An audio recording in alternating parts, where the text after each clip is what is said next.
Live, News 8's Good Morning Connecticut starts now. We are talking about Connecticut's heroin crisis. New this morning, the impact of the state budget cuts on the chief medical examiner's office.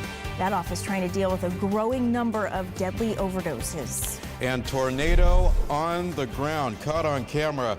The power lookout of Mother Nature. Twisters tearing apart homes out in Oklahoma.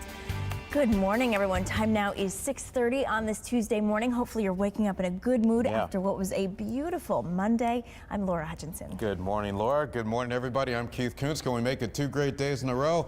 The man with the plan, our chief meteorologist, Gil Simmons. How about it? Mother Nature has a good plan, too. Yes, sir. And great to see all of you this morning. It is a cold start, but let's give this through about 8 o'clock for the chill, and then the temperature is going to go up pretty darn fast. It's only 37 in Waterbury now, and we have other parts of the state in the low to mid 30s, so it goes without saying you need a jacket this morning, and you'll have it over your shoulder for the afternoon. Clinton at 42, Pawcatuck 37, Berlin 39, Shelton 41, although some of the valleys in Shelton cold enough for a little frost, so changeable within your own town. You'll have some different temperatures. Here's what I want to let you know, though. Look, by 8 o'clock, we're already approaching 50, and we're at or above 50 by 9 o'clock in the morning coming up.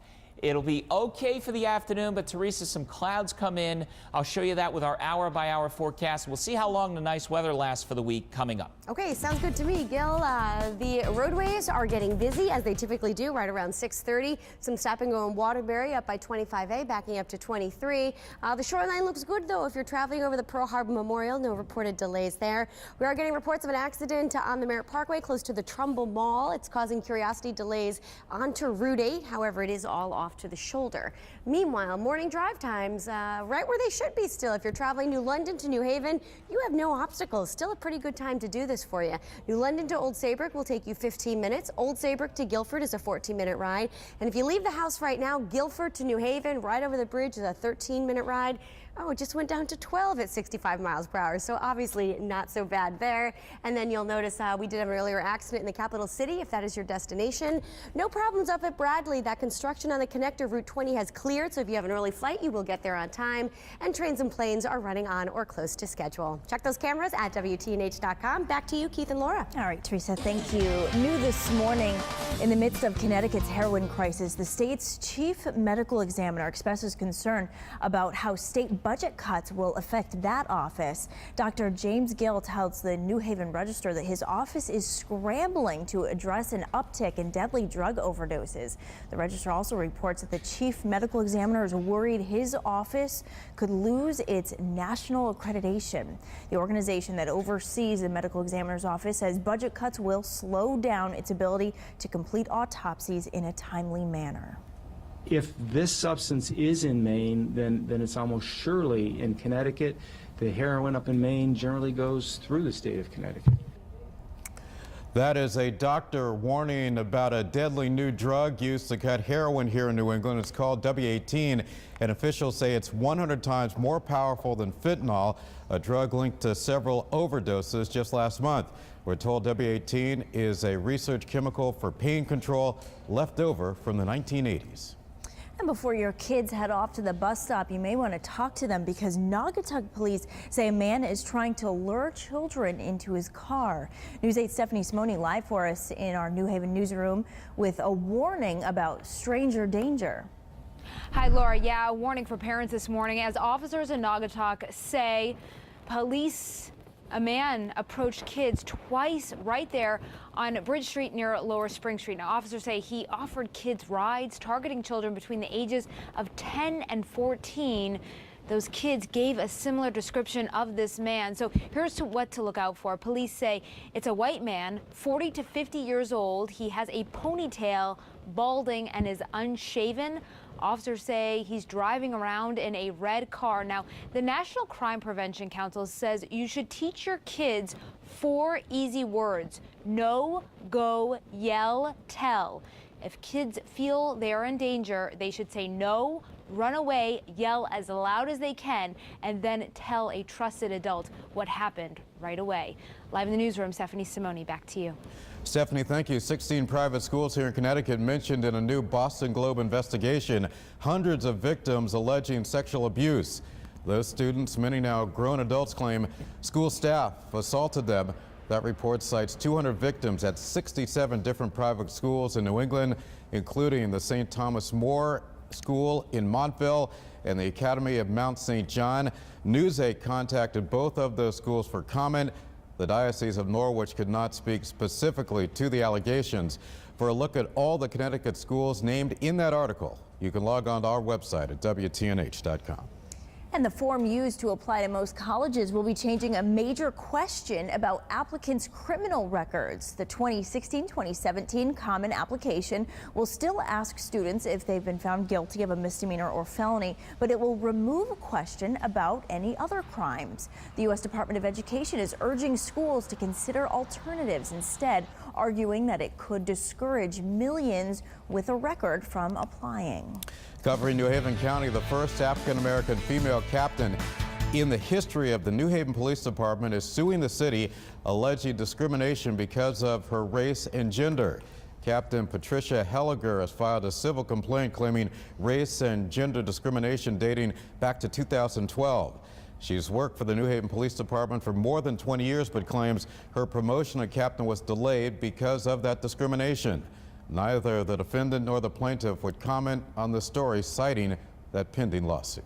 Time now 6:36. The New Haven Register is reporting environmental cleanup is underway in West Haven. The Register says heavy equipment is out at the site of the Haven Outlet Mall project, trying to clean up contamination from decades of oil storage and processing. According to the paper, work will begin on a larger scale next week. Mayor Ed O'Brien calls it an important step forward. This work is just getting the land ready for the mall project. Construction still requires approval from the Planning and Zoning Commission. Congresswoman Rosa DeLauro will visit the Supplemental Nutrition Program for Women, Infants, and Children, or WIC program, at Yale New Haven this morning. During her visit, DeLauro will be awarded for her leadership and service helping women, infants, and children in need. She will also call on Congress to expand eligibility for children to take part in the WIC program until they're 6 years of age. Caught on camera, a powerful tornado roaring across parts of the nation's midsection.